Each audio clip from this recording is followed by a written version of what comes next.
Assalamualaikum sahabat semuanya. Semoga kita senantiasa diberi kesehatan dan kelancaran rizkinya. Amin ya Rabbal Alamin.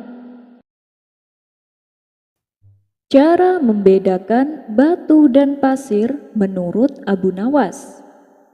Dikisahkan, Abu Nawas dan sahabatnya berjalan bersama melintasi padang gurun. Sahabatnya ini bernama Abdullah. Sembari berjalan, mereka saling berbincang akrab. Mungkin karena lelah berjalan, sementara rasa haus dan lapar mulai menyerang, perbincangan akrab berubah menjadi perdebatan dan adu argumen. Abdullah yang kesal dan emosional tiba-tiba menampar wajah Abu Nawas karena kalah berdebat. Tentu saja Abu Nawas terkejut mendapat tamparan tersebut. Sambil menahan sakit di wajahnya, Abu Nawas membuat tulisan di pasir gurun itu. Bunyinya adalah, "Hari ini sahabatku menampar wajahku." Seketika Abdullah menyadari akan kekhilafannya. Ia pun segera meminta maaf kepada Abu Nawas. Setelah saling damai, kedua sahabat ini melanjutkan perjalanan. Tak berapa lama, kemudian mereka melihat sebuah danau yang airnya sangat jernih. Saking bahagianya, Abu Nawas dan Abdullah berlari berlomba-lomba menuju danau tersebut. Abu Nawas yang sudah kehausan dan kepanasan tanpa pikir panjang langsung terjun ke danau. Namun, ia baru menyadari bahwa danau itu ternyata sangat dalam. Karena tidak pandai berenang, Abu Nawas hampir saja tenggelam. Abdullah yang melihat sahabatnya butuh pertolongan, cepat-cepat terjun ke danau untuk menyelamatkannya. Untunglah Abdullah pandai berenang, sehingga ia berhasil menyelamatkan Abu Nawas. Kemudian Abu Nawas dibawanya ke pinggir danau agar dapat menenangkan diri. Wajahnya yang pucat pasi dan gemetaran berangsur-angsur membaik. Setelah keadaannya benar-benar tenang, Abu Nawas menulis di sebuah batu. Bunyinya adalah, "Hari ini sahabatku menyelamatkan nyawaku." Melihat itu, Abdullah heran dan bertanya, "Wahai kawan, sewaktu aku menamparmu, tadi kau menulis di atas pasir, dan sekarang kau menulis di atas batu. Apa maksud dari semua itu?" Abu Nawas menjawab, "Ketika seseorang menyakitimu, tulislah di atas pasir supaya angin dengan mudah menghapusnya. Dengan begitu, kau akan mudah memaafkannya. Tapi ketika seseorang berbuat baik padamu, ukirlah pada sebuah batu, sehingga angin tak akan pernah mampu menghapusnya. Dengan begitu, kau akan selalu mengingat kebaikannya." Tutur Abu Nawas. Kisah Umar bin Abdul Aziz. Dinasti Umayyah yang berlangsung kurang lebih 91 tahun dengan 14 khalifah yang memimpin. Pemerintahan Umar bin Abdul Aziz dianggap sebagai masa keemasan dinasti ini karena banyak kebijakan-kebijakan yang beliau lakukan, dan hal tersebut mendatangkan kemakmuran bagi rakyatnya. Berbeda dari pemerintahan-pemerintahan khalifah yang lain yang dianggap oleh sebagian besar sejarawan sebagai khalifah yang membuat rakyat berada dalam kesengsaraan. Pada masa pemerintahan Khalifah Umar bin Abdul Aziz yang tidak berlangsung lama, telah mencetak sejarah peradaban yang gemilang, baik dari segi keilmuan maupun taraf hidup masyarakat, yang telah dapat menikmati hidup sejahtera, aman, dan damai. Baitul Mal yang oleh khalifah-khalifah dinasti Umayyah sebelumnya dijadikan sebagai harta penguasa atau harta yang bebas dibelanjakan oleh keluarga istana. Hal tersebut berbeda pada masa pemerintahan Umar, karena pada masa pemerintahan beliau, harta Baitul Mal dijadikan sebagai milik rakyat. Umar bin Abdul Aziz juga sangat perhatian terhadap hadis sebagai sumber ajaran kedua ajaran Islam. Beliau mengeluarkan dana yang memadai untuk membukukan hadis agar tercatat dan terdokumentasi dengan baik dan rapi, dan dijadikan rujukan ilmiah dalam studi agama dan kajian-kajian hukum Islam. Bukan hanya hadis yang menjadi perhatian, akan tetapi ilmu tafsir, sejarah, dan politik juga dibukukan. Dalam hal perluasan wilayah Islam, sangat sedikit terjadi peperangan pada masa beliau, karena dalam perluasan Islam lebih marak dengan menggunakan nasihat yang penuh hikmah, sehingga banyak orang yang masuk Islam.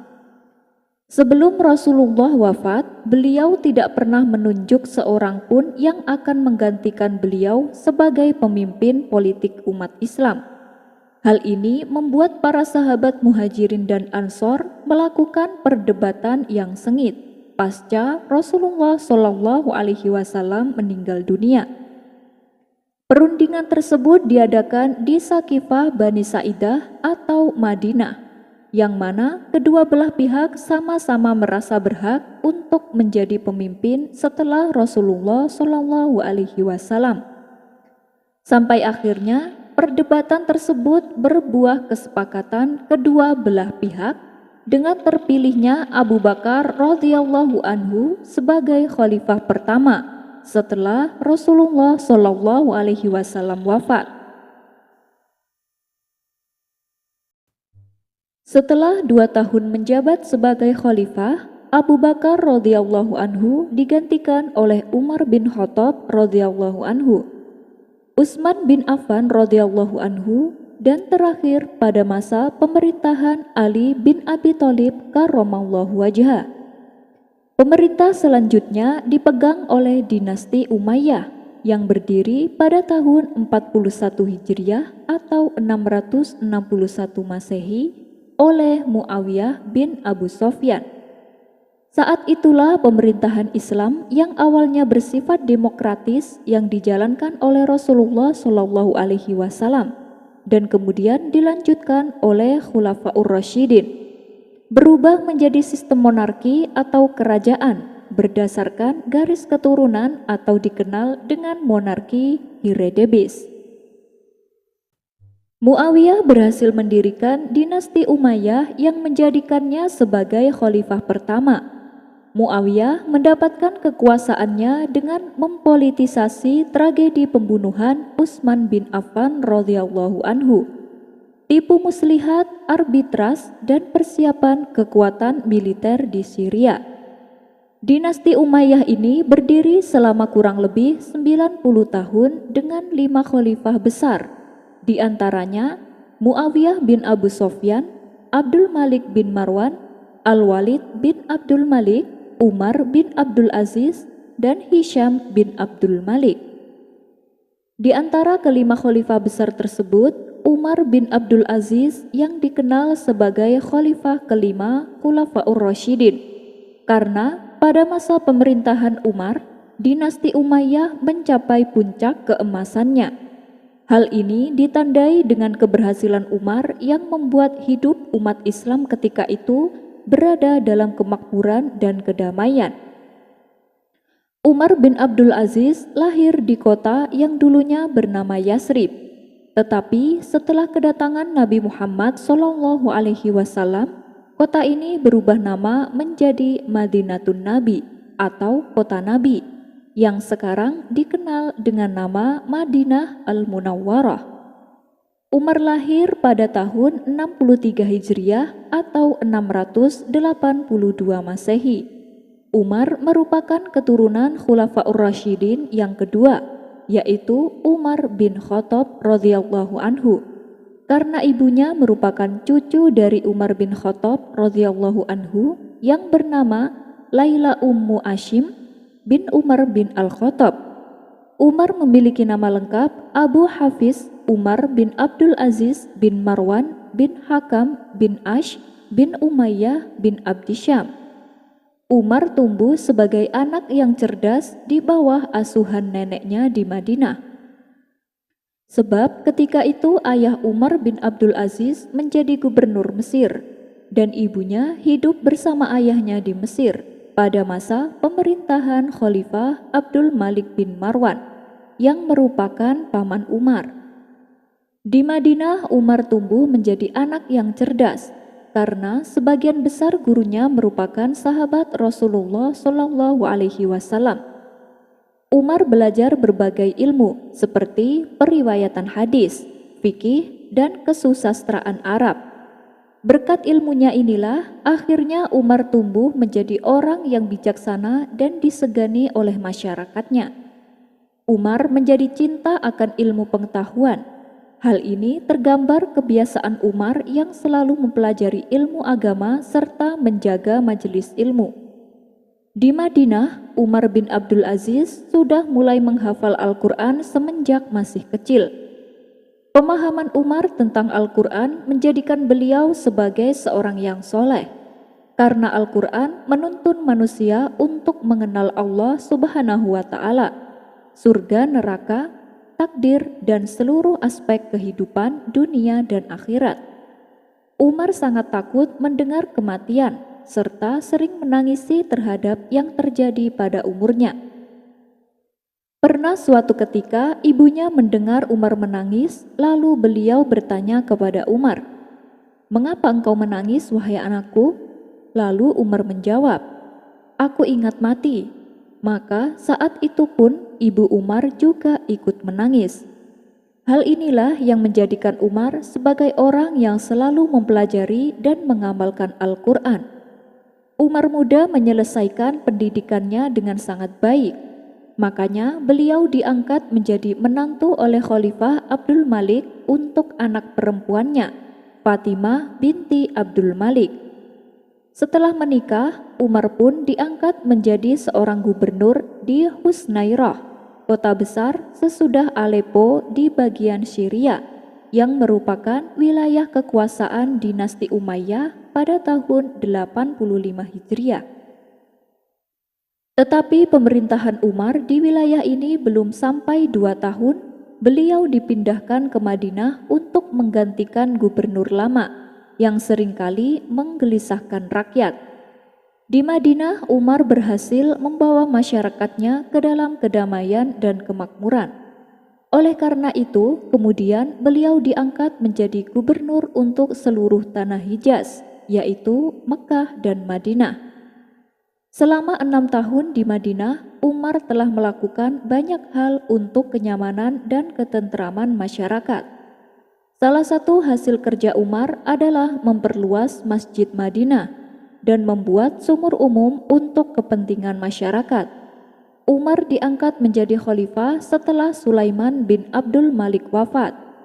Menurut riwayat, Umar sama sekali tidak menyukai keputusan tersebut. Sampai suatu ketika, Umar mengumpulkan masyarakat dalam waktu sholat berjamaah di masjid. Kemudian beliau berpidato yang isinya, "Wahai manusia, saya telah diuji untuk mengemban tugas kekhalifahan tanpa terlebih dahulu ada yang menanyakan pendapat saya atau musyawarah kaum muslimin. Oleh karena itu, sekarang saya membatalkannya. Maka untuk selanjutnya silakan kalian pilih khalifah yang kalian sukai." Tetapi ketika itu jamaah yang hadir mengatakan bahwa mereka telah memilih Umar dan mereka bersedia diperintah dengan kebahagiaan dan keberkatan. Setelah itu barulah Umar berkata bahwa wajib untuk mentaati Allah Subhanahu wa Ta'ala dan jangan mentaati orang yang mendurhakai beliau, dan taatilah saya selama saya masih taat kepada Allah Subhanahu wa Ta'ala. Umar bin Abdul Aziz menjabat sebagai khalifah pada usia 37 tahun. Beliau terkenal adil dan bijaksana. Umar bin Abdul Aziz memerintah dengan berpedoman kepada Al-Quran dan hadis Nabi Shallallahu Alaihi Wasallam. Hal yang pertama kali yang dilakukan Umar adalah dia berjanji untuk menjalankan roda pemerintahan sesuai dengan pedoman yang berasal dari Al-Quran dan Al-Hadis, sebagaimana yang telah dipraktekkan oleh Rasulullah Shallallahu Alaihi Wasallam dan 4 orang Khulafaur Rasyidin. Pada masa pemerintahannya, kebijakan lain yang dilakukan Umar bin Abdul Aziz adalah melepaskan semua kehidupan yang selama ini penuh dengan kemewahan.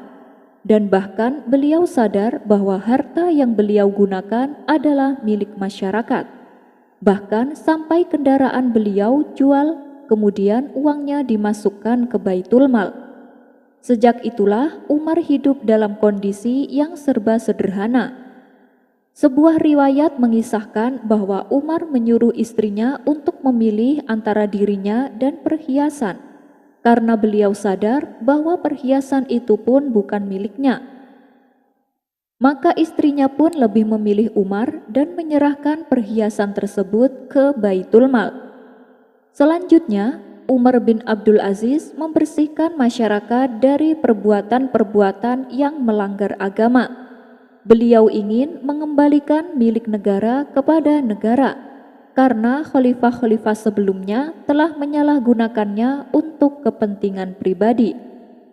Dalam riwayat lain dikisahkan bahwa pada suatu malam datang seorang utusan dari suatu daerah.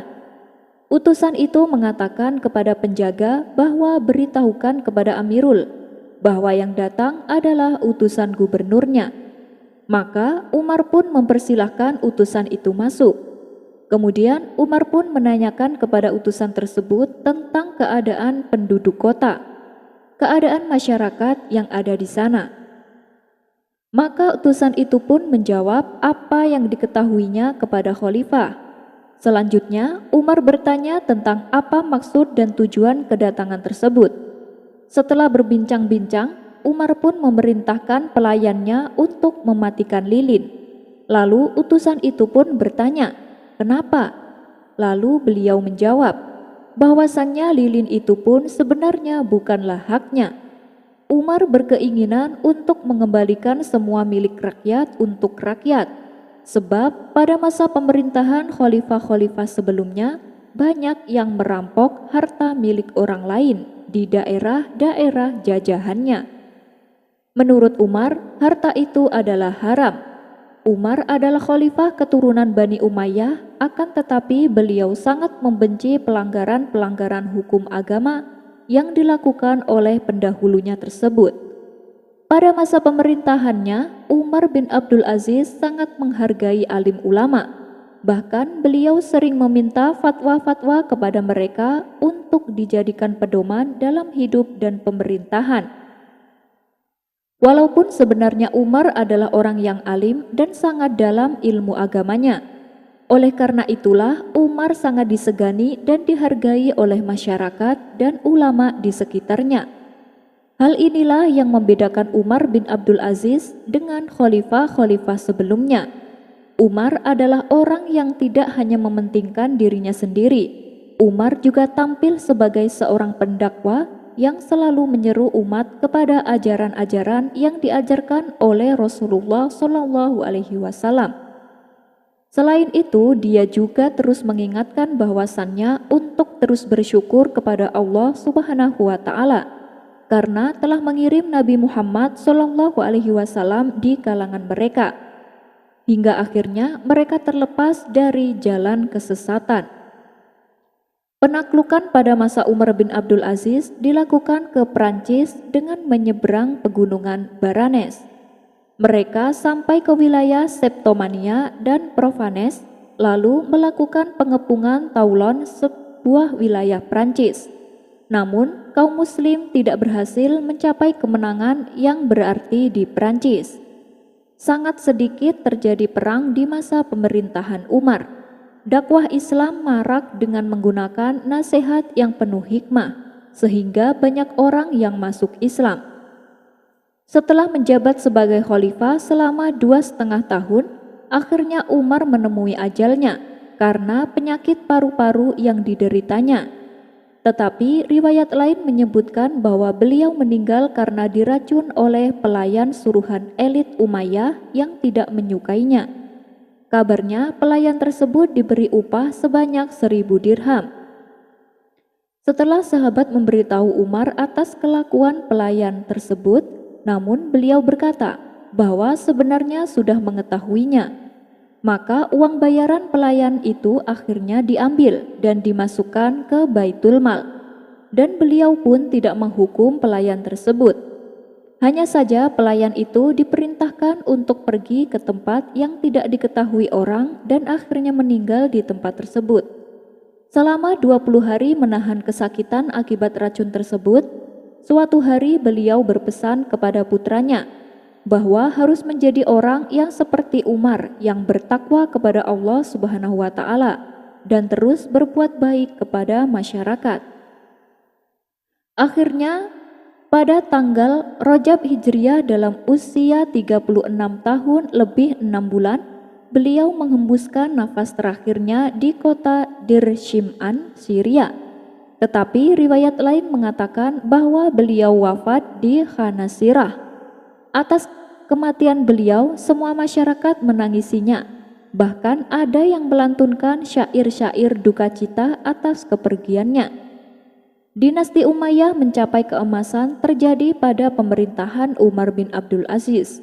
Adapun hal-hal yang membuat dinasti Umayyah mengalami masa kemajuan yang sangat pesat serta kerja besar yang dilakukan oleh Umar bin Abdul Aziz selama melaksanakan pemerintahan. Di antaranya adalah mengembalikan semua harta yang ada padanya ke Baitul Mal. Beliau juga memberi kebebasan kepada penganut agama lain untuk beribadah sesuai dengan keyakinan dan kepercayaan. Selama masa pemerintahannya, beliau menerapkan kembali ajaran Islam secara utuh dan menyeluruh.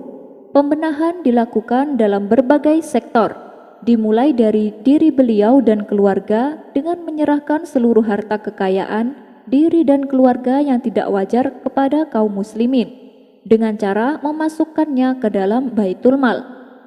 Tanah perkebunan di Maroko, berbagai tunjangan yang berada di Fadak, Mukaides, Yaman, Jabal Al-Wars, dan Yamah, bahkan cincin berlian pemberian Al-Walid kepada beliau sekalipun.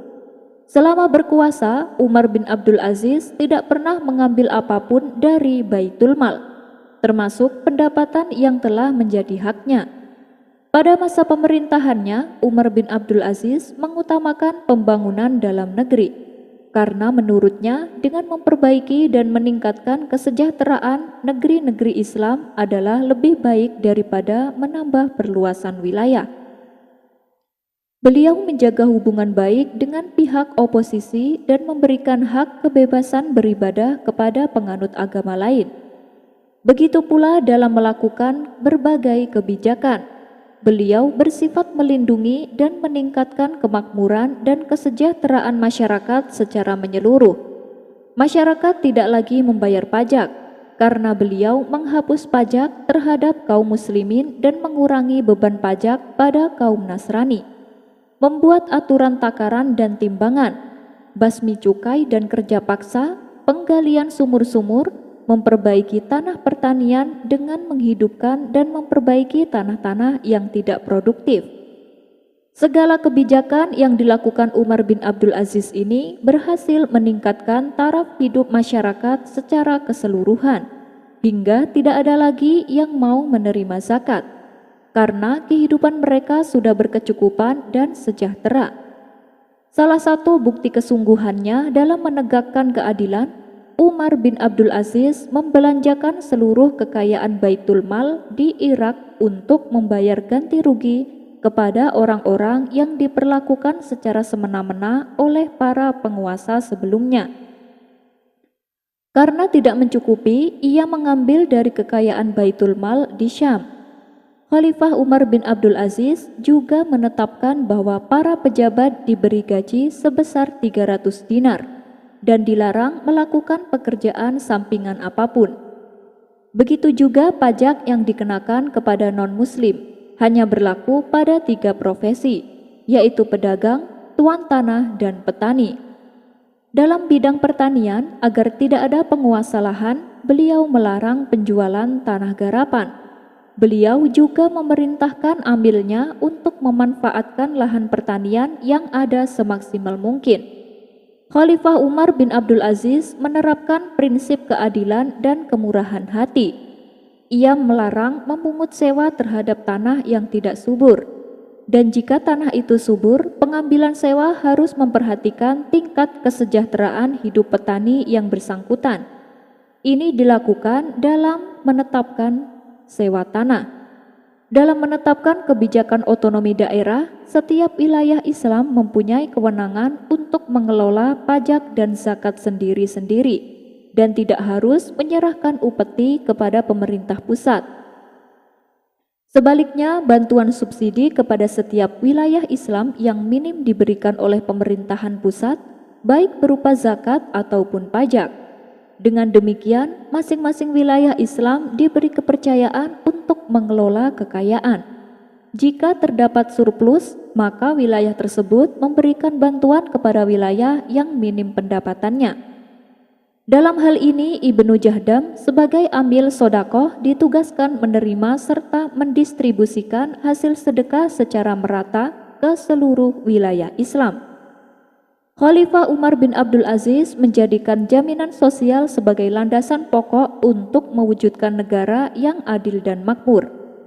Hak seorang yang telah meninggal dunia tetap ada karena diberikan kepada ahli warisnya.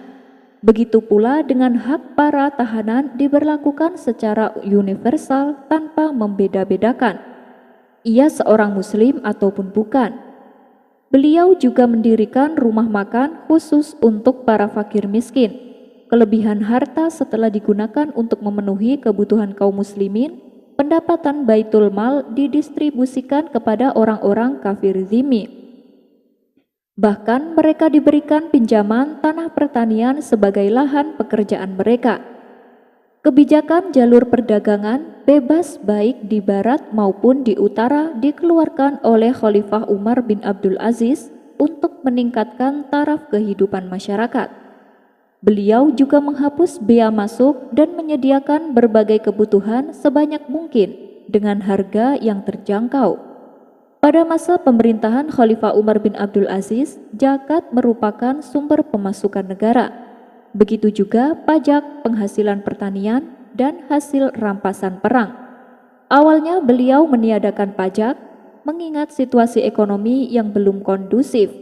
Namun setelah perekonomian masyarakat membaik, maka mulai diterapkan pajak. Umar bin Abdul Aziz juga sangat perhatian terhadap hadis sebagai sumber ajaran kedua ajaran Islam. Beliau mengeluarkan dana yang memadai untuk membukukan hadis agar tercatat dan terdokumentasi dengan baik dan rapi, dan dijadikan rujukan ilmiah dalam studi agama dan kajian-kajian hukum Islam. Hal ini dikerjakan oleh Muhammad bin Syihab Az-Zuhri pada tahun 100 Hijriah atau 718 Masehi. Bukan hanya hadis yang mendapat perhatian, akan tetapi ilmu tafsir, sejarah, dan politik juga dibukukan. Suatu hari, Khalifah Harun ar-Rasyid ingin menguji kecerdikan Abu Nawas. Khalifah Harun ar-Rasyid mengundang Abu Nawas ke istana dan memberikan kepadanya sebuah tantangan. "Abu Nawas," katanya, "aku ingin kamu membawa sesuatu yang bisa membuat aku senang saat aku sedih dan membuat aku sedih saat aku senang." Abu Nawas menanggapi tantangan ini dengan tenang. Dia berpikir sejenak, lalu pergi dari istana untuk mempersiapkan jawabannya. Keesokan harinya, Abu Nawas kembali ke istana dengan membawa sebuah bingkai cermin kecil. Khalifah Harun ar-Rasyid bingung melihat benda yang dibawa Abu Nawas. "Apa ini, Abu Nawas?" tanyanya. "Inilah jawabannya, tuanku," jawab Abu Nawas sambil menyerahkan cermin kecil itu kepada Khalifah Harun ar-Rasyid. Khalifah Harun ar-Rasyid mengambil cermin itu dan melihat wajahnya sendiri di dalamnya. Abu Nawas lalu menjelaskan, "Ketika tuanku merasa sedih, lihatlah ke dalam cermin ini, dan tuanku akan melihat betapa berharganya diri tuanku." yang akan membuat tuanku senang, katanya. Namun, ketika tuanku merasa senang, lihatlah lagi ke dalam cermin ini, dan tuanku akan disadarkan bahwa tak peduli seberapa bahagia tuanku, akhirnya tuanku tetap manusia biasa, kata Abu Nawas lagi. Khalifah Harun ar-Rasyid sangat terkesan dengan kecerdikan Abu Nawas. Dia menyadari bahwa Abu Nawas telah berhasil memenuhi tantangannya dengan cara yang sangat cerdas dan unik. Khalifah Harun ar-Rasyid lalu memberikan hadiah kepada Abu Nawas sebagai tanda penghargaan atas kecerdikan dan kearifannya. Berkebun dari istana. Sebagai putra dari mantan kadi, Abu Nawas pun ditunjuk oleh raja menjadi kadi juga menggantikan ayahnya yang telah meninggal dunia. Namun dengan sopan Abu Nawas menolaknya. Meskipun Abu Nawas tidak mau, namun raja tetap gigih dan meminta Abu Nawas untuk menjadi penasehat raja. Akhirnya Abu Nawas menerima tawaran tersebut. Dan karena jabatan baru tersebut, Abu Nawas harus menghabiskan waktu lebih banyak di istana. Karena setiap saat raja membutuhkannya untuk berdiskusi, Abu Nawas ada dan siap. Otomatis waktu bersama dengan istrinya sangat sedikit sekali. Biasanya untuk mengobati rasa rindu, Abu Nawas mengirimkan surat kepada istrinya dan begitu pula sebaliknya. Namun belakangan ini, surat-surat yang akan dikirim rupanya telah dibaca terlebih dahulu oleh pengawal, bahkan terkadang oleh ketua pengawal raja sendiri. Padahal surat tersebut bersifat privasi. Abu Nawas geram dan menyusun taktik agar si pembaca suratnya jera. Dan hari yang ditunggu pun telah tiba manakala sang istri menanyakan, "Suamiku, kapan saatnya menanam di kebun kita?" tanya istri. "Istriku sayang, janganlah sekali-kali menanam di kebun kita, karena di situ aku menyimpan rahasia negara," kata Abu Nawas. Jawaban yang singkat tersebut membuat terkejut para pengawal raja. Secara diam-diam, para pengawal pergi ke kebun Abu Nawas dan mencangkul seluruh sudut kebun tersebut. Namun apa yang terjadi? Mereka tak menemukan apa-apa selain lelah, keringat bercucuran saja. Pada keesokan harinya, istri Abu Nawas kembali mengirimkan surat dan mengabarkan kejadian yang terjadi di kebun. Surat tersebut kembali disensor oleh pengawal. Begini isi suratnya. "Suamiku, kemarin beberapa prajurit dan pengawal raja datang ke rumah serta menggali setiap sudut kebun kita." Balasan surat, "Nah, sekarang kebun kita sudah dicangkuli dan kita siap menanaminya." Istri Abu Nawas kini dapat memulai menanam dan kebun tanpa perlu susah payah mencangkul. Sementara itu, rupanya raja mengetahui akan kelakuan pengawal-pengawalnya. Raja menilai pengawalnya tak memberikan data atau berita yang akurat. Karenanya, raja memberhentikan mereka semua. Keputusan ini disambut gembira oleh Abu Nawas. Kini surat-suratnya benar-benar aman terkendali. Diusir dari kota hanya karena mimpi. Mimpi buruk yang dialami Baginda Raja Harun ar-Rasyid tadi malam menyebabkan Abu Nawas diusir dari negeri kelahirannya sendiri. Abu Nawas tidak berdaya. Bagaimanapun ia harus segera meninggalkan negeri tercintanya hanya karena mimpi. Masih jelas terngiang-ngiang kata-kata Baginda Raja di telinga Abu Nawas. "Tadi malam aku bermimpi bertemu dengan seorang laki-laki tua. Ia mengenakan jubah putih. Ia berkata bahwa negerinya akan ditimpa bencana bila orang yang bernama Abu Nawas masih tetap tinggal di negeri ini. Ia harus diusir dari negeri ini sebab orang itu membawa kesialan. Ia boleh kembali ke negerinya dengan syarat tidak boleh dengan berjalan kaki, berlari, merangkak, melompat-lompat, dan menunggang keledai atau binatang tunggangan yang lain. Dengan bekal yang diperkirakan cukup, Abu Nawas mulai meninggalkan rumah dan istrinya. Istri Abu Nawas hanya bisa mengiringi kepergian suaminya dengan derayan air mata. Sudah 2 hari penuh Abu Nawas mengendarai keledainya. Bekal yang dibawanya mulai menipis. Abu Nawas tidak terlalu meresapi pengusiran dirinya dengan kesedihan yang terlalu mendalam. Sebaliknya, Abu Nawas merasa bertambah yakin bahwa Tuhan yang Maha Perkasa akan segera menolong keluar dari kesulitan yang sedang melilit pikirannya.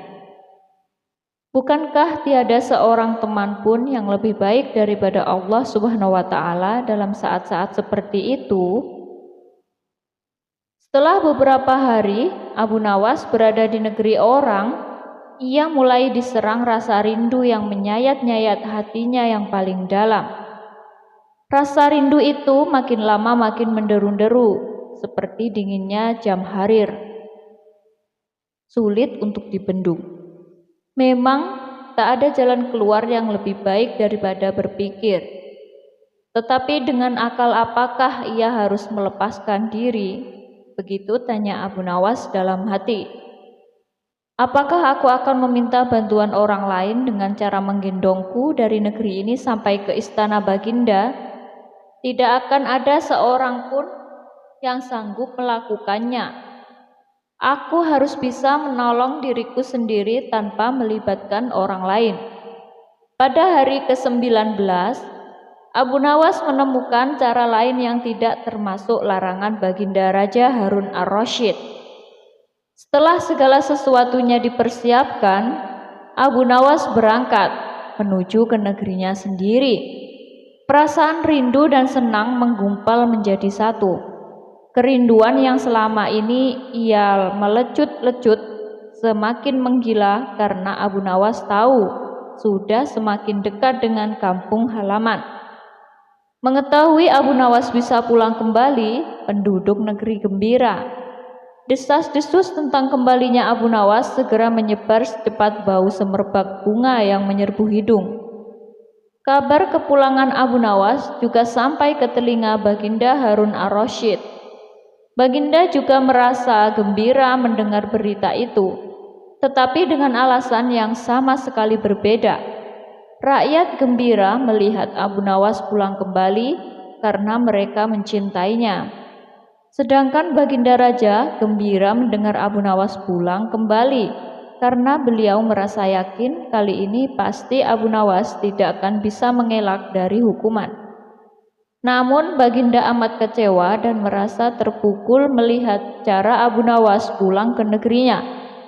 Baginda sama sekali tidak pernah membayangkan kalau Abu Nawas ternyata bergelayut di bawah perut keledai, sehingga Abu Nawas terlepas dari sanksi hukuman yang akan dijatuhkan.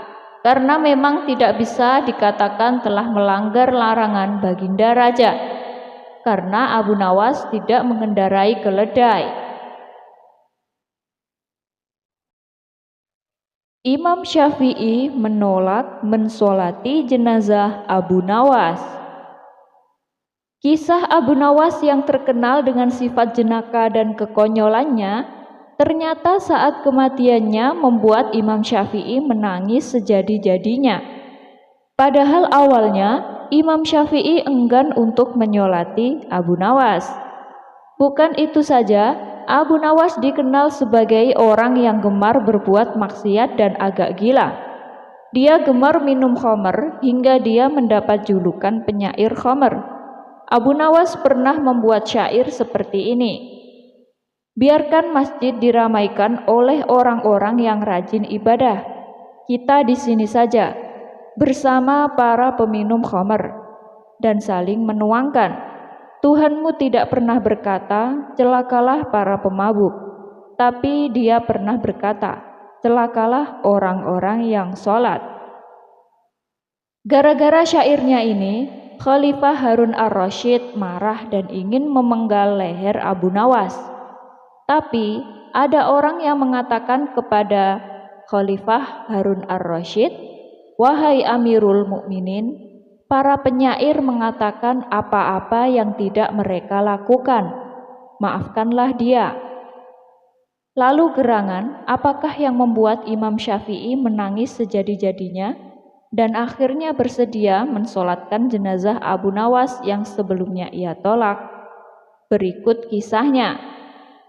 Menurut satu riwayat, ketika Abu Nawas meninggal dunia, Imam Syafi'i tidak mau mensolati jenazahnya.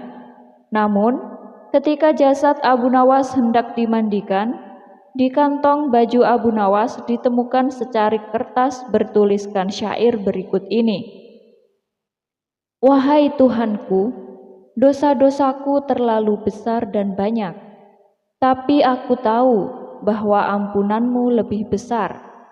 Jika hanya orang baik yang boleh berharap kepadamu, kepada siapa pelaku maksiat akan berlindung dan memohon ampunan? Aku berdoa kepadamu seperti yang Kau perintahkan, dengan segala kerendahan dan kehinaanku.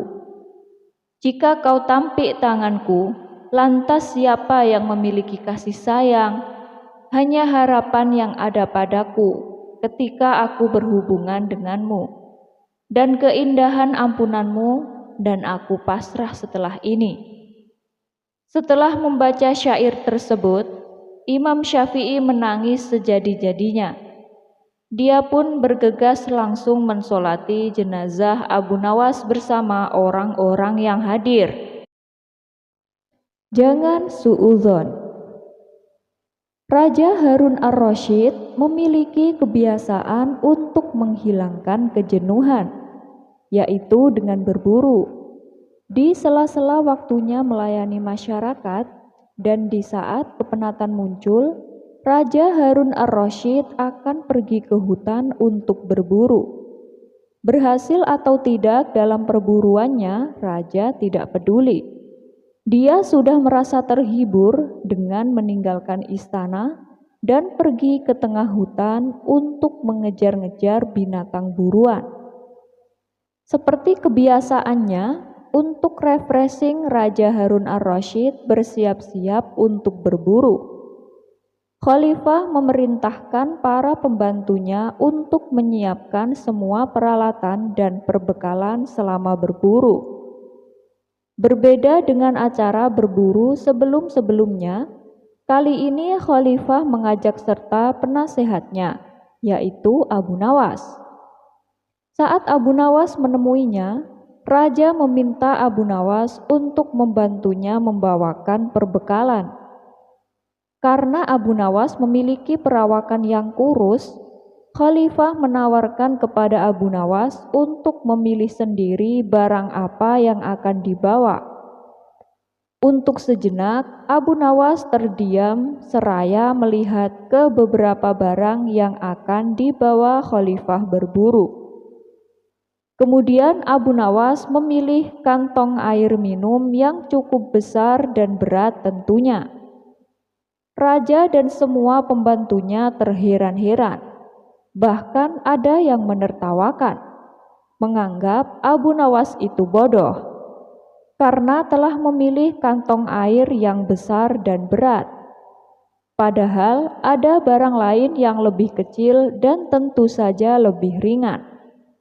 Khalifah bahkan menanyakannya kepada Abu Nawas, tetapi Abu Nawas hanya menjawab, "Nanti juga Paduka akan tahu alasannya, kenapa hamba memilih kantong air ini." Karena tidak mau berlama-lama, Khalifah pun memerintahkan pasukannya untuk berjalan. Selama perjalanan, tentu saja Abu Nawas menjadi orang terakhir, berjalan paling ujung, karena beratnya membawa kantong air. Tetapi perjalanan yang jauh mengharuskan rombongan berhenti untuk istirahat sejenak, sekedar melepaskan dahaga. Dan di saat istirahat itu, Abu Nawaslah orang yang paling dicari, karena dia yang membawa kantong air minum. Setelah merasa cukup istirahatnya, perjalanan pun dilanjutkan. Kantong air yang dibawa Abu Nawas isinya berkurang, menjadi lebih ringan. Abu Nawas pun tak lagi berjalan di belakang. Ternyata perjalanan panjang membutuhkan istirahat lebih dari 1 kali. Sehingga setelah khalifah dan rombongan beristirahat untuk yang kedua kali, ketiga kali dan seterusnya, kantong air yang dibawa Abu Nawas pun semakin berkurang, sampai kemudian kosong sama sekali. Setelah kantong airnya kosong, Abu Nawas pun bisa berjalan di samping khalifah, di barisan paling depan. Dan khalifah pun tersenyum melihat Abu Nawas dan merasa telah menemukan jawaban dari pertanyaan yang diajukannya sebelum berangkat. Banyak pelajaran atau hikmah dari cerita motivasi Abu Nawas ini. Pertama, jangan pernah berpikiran negatif pada pilihan orang lain. Kita mungkin menganggapnya itu pilihan yang salah. Tetapi bagi orang yang bersangkutan, pilihannya itu adalah yang terbaik. Begitu pula terhadap tindakan, pekerjaan, atau sikap orang lain. Berpikirlah positif, jauhkan suudzon, apalagi curiga dan menuduh. Kedua, jangan menganggap masalah yang sedang kita hadapi saat ini adalah beban yang berat, yang kita tak mungkin sanggup memikulnya.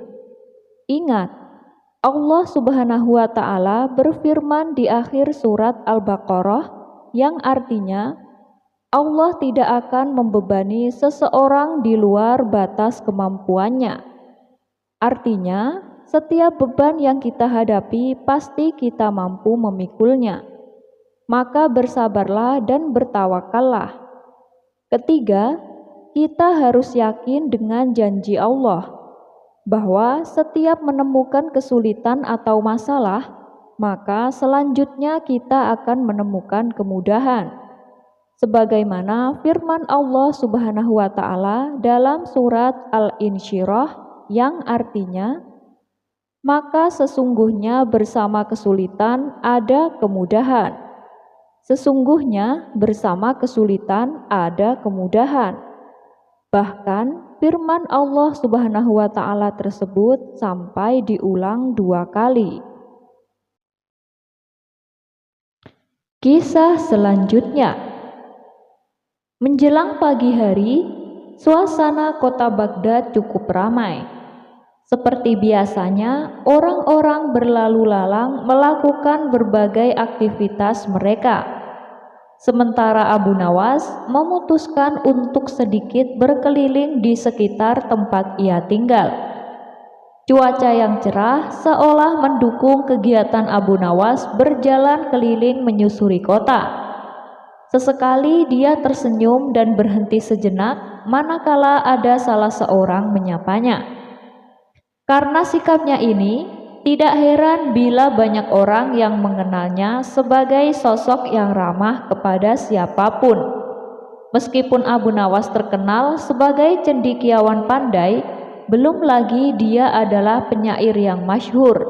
Tapi Abu Nawas mau bergaul dengan siapa saja.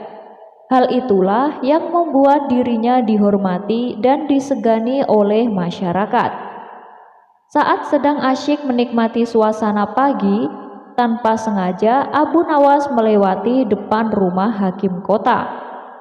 Rumahnya megah dan besar seperti layaknya rumah pejabat pada umumnya. Kebetulan Tuan Hakim sedang duduk santai di halaman rumahnya.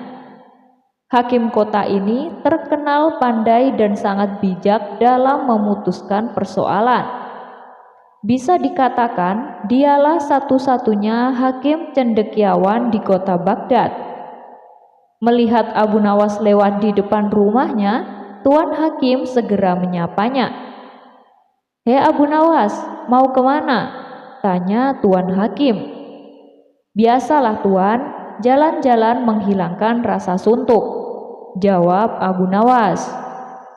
Tunggu Abu Nawas, jangan pergi dulu, cegah Tuan Hakim. Memangnya ada apa Tuan? Sepertinya penting sekali, tanya Abu Nawas. Sini, mampir ke rumahku, ada yang ingin saya tanyakan, ujar Tuan Hakim. Abu Nawas lalu diajaknya masuk dan dipersilakan duduk di ruang tamu. Karena tidak terbiasa duduk di kursi yang empuk dan mewah, membuat Abu Nawas agak canggung. Hakim kota itu lalu mulai mengutarakan pemikirannya kepada Abu Nawas. Seandainya manusia mau mematuhi hukum dan etika, pastilah dunia menjadi aman dan tentram.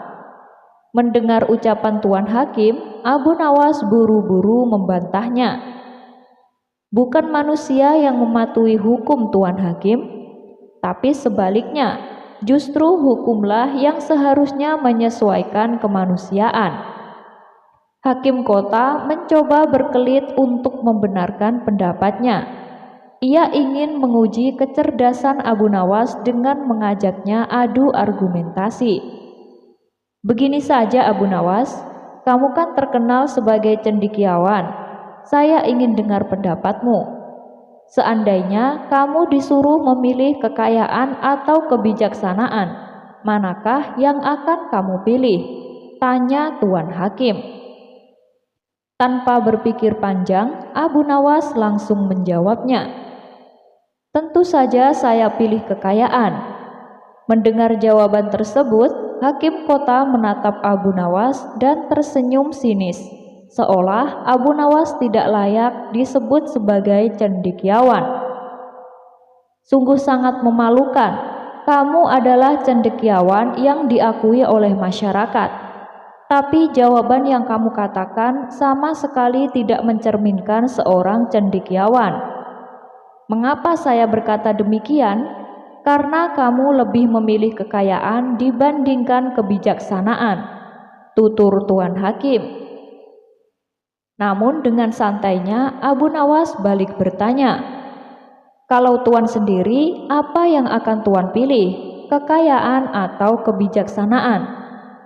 Tentu saja saya akan memilih kebijaksanaan, jawab Tuan Hakim tegas. Sesaat Abu Nawas menatap Tuan Hakim dengan penuh senyuman. Terbukti bukan? Semua orang akan memilih untuk mendapatkan apa yang belum dimilikinya, ujar Abu Nawas. Abu Nawas pun menutup perbincangan mereka berdua dan pamit pergi kepada Tuan Hakim. Sementara Tuan Hakim tak bisa berkata apa-apa mendengar penuturan Abu Nawas. Memang tidak salah kalau masyarakat menganggap Abu Nawas sebagai cendekiawan yang pintar dan cerdik, gumam Tuan Hakim dalam hati. Sekian dulu perjumpaan kita kali ini. Sampai bertemu lagi di kisah selanjutnya. Terima kasih yang sudah subscribe dan setia menonton channel ini. Wassalamualaikum warahmatullahi wabarakatuh.